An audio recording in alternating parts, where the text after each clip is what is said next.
South African factory sentiment dipped again in April with APSA's PMI falling to 44.7 points, the 6th month below the 50 mark, signaling ongoing contractions.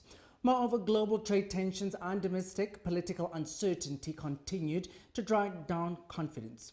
Meanwhile, expectations for further business conditions also dropped sharply. APSA's economist Sandiswa Nondudule shares more on the numbers. The APSA manufacturing PMI dropped 4 points to 44.7 in April from 48.7 in March, staying in contractionary territory for the 6th straight month. Looking at the drivers of the PMI, what led to the decline was a fall in new sales orders as well as business activity. From the new sales orders front, demand was weak amid uncertainty around global trade tariffs. From the business activity side, production declined due to the excessive rains that we saw in the month of April, which caused some production disruptions for some manufacturers, as well as also the public holidays that we saw in the month of April. In terms of supplier performance, we saw supplier lead times increasing despite weak demand and activity, suggesting increased bottlenecks in the supply chain process.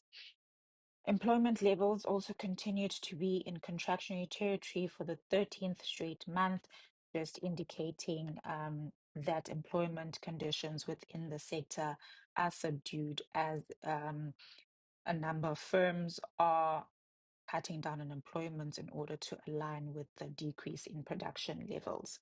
On the prices front, we saw that index tick up in April despite the fuel price cuts that we saw at the start of the month, largely due to the weaker rand that we saw, especially in the first 2 weeks of April.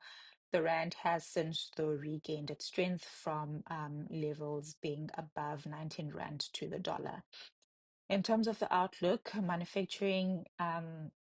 manufacturers are sort of pessimistic about business conditions in 6 months. In 6 months' time, falling below 50 for the first time since November of 2023. Firms noted that global tariff developments, the local political uncertainty, as well as disagreements within the GNU as some of the things that affected the outlook for the sector.